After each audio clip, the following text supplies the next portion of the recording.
Hey Leela and Arjuna, so today I'm going to read you another Dr. Seuss book called Did I Ever Tell You How Lucky You Are? I don't know if you guys can read this or if it's too far. Let's move it close back.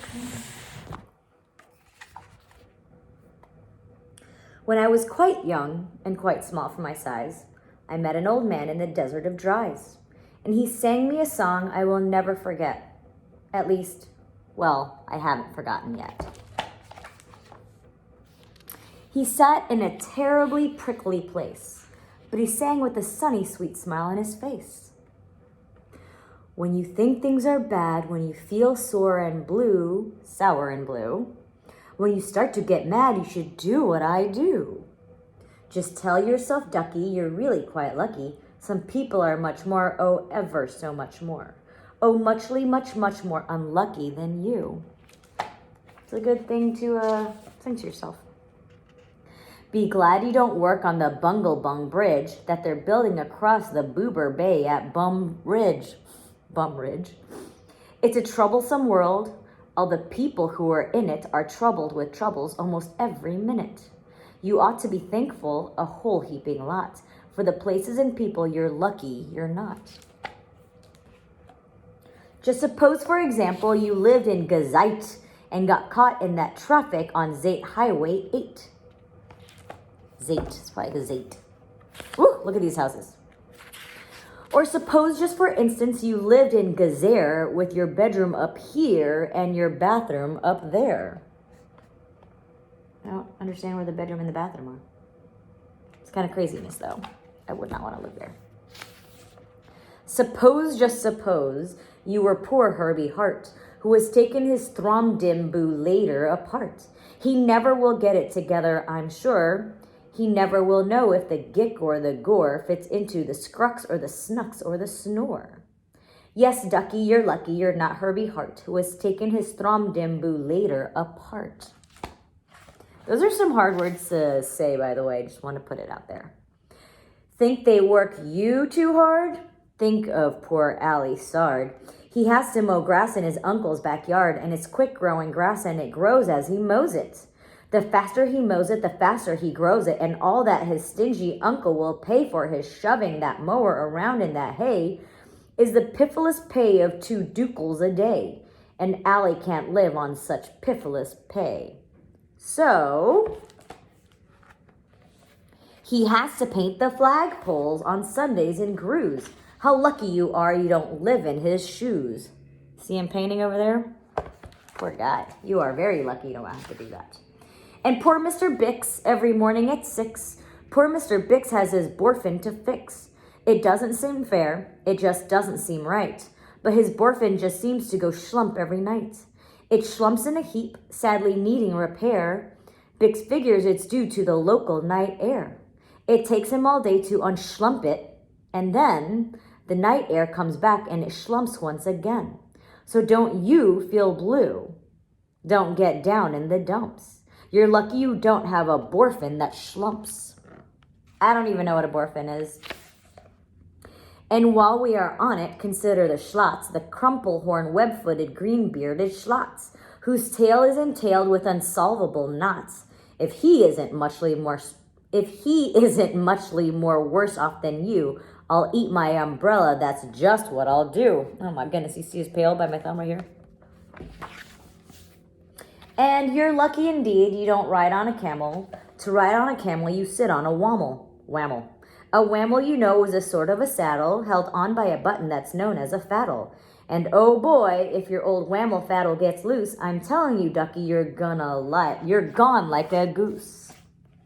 And poor Mr. Potter, T-crosser, I-dotter, he has to cross T's and he has to dot I's in an I&T factory out in Van Nuys. That's kind of cool, actually. I wouldn't mind doing that. Oh, the jobs people work at out west near Hotch. There's Hotcher B. Watcher. His job is to watch. Is to keep both eyes on the lazy town bee. A bee that is watched will work harder, you see. Well, he watched and he watched, but in spite of his watch, that bee didn't work any harder, not much. So then somebody said our old bee-watching man just isn't bee-watching as hard as he can. He ought to be watched by another hotch-hotcher. The thing that we need is a bee-watcher. A bee-watcher. Well, the bee-watcher watched the bee-watcher. He didn't watch well, so another hotch-hotcher had to come in as a watcher. And today, all the hotchers who live in hotch are watching on watching the watcher who's watching that bee. You're not a hotch watcher. You're lucky, you see. And you're lucky you didn't have to say what Mama just said, because my tongue's going to need a break after this book. And how fortunate you're not Professor DeBreeze, who has spent the past 32 years, if you please, trying to teach Irish ducks how to read Javanese. Sounds like Javanese. And think of the poor puffing Pooglehorn players who have to parade down the Pooglehorn stairs every morning to wake up the Prince of Pooh-Boken. It's awful how often their poogles get broken. And oh, just suppose you were poor Harry Hadow. Try as he will, he can't make any shadow.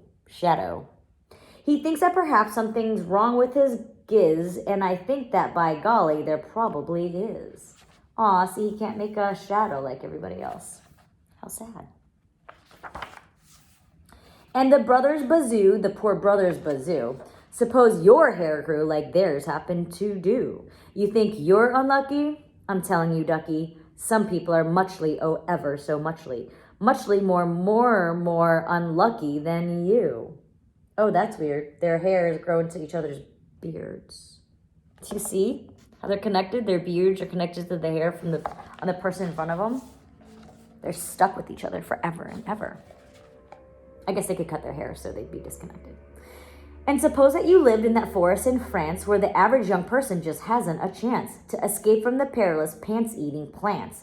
But your pants are safe. You're a fortunate guy. And you ought to be shouting, how lucky am I? Lucky's eating his pants.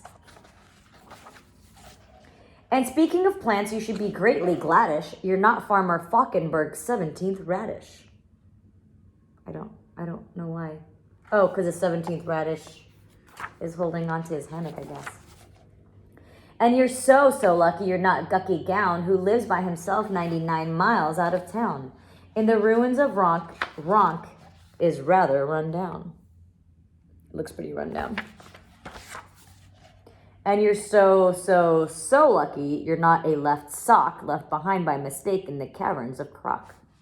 There's the sock.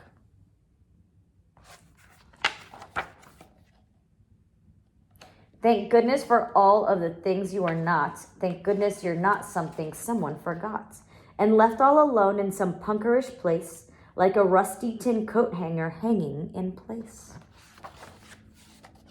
That's why I say, ducky, don't grumble, don't stew.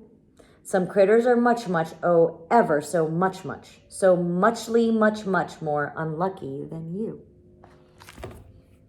Also, Leela and Arjuna, you guys are very lucky. You guys have a lot of good stuff going for you, so always remember that and always appreciate it. Love you guys. Mwah.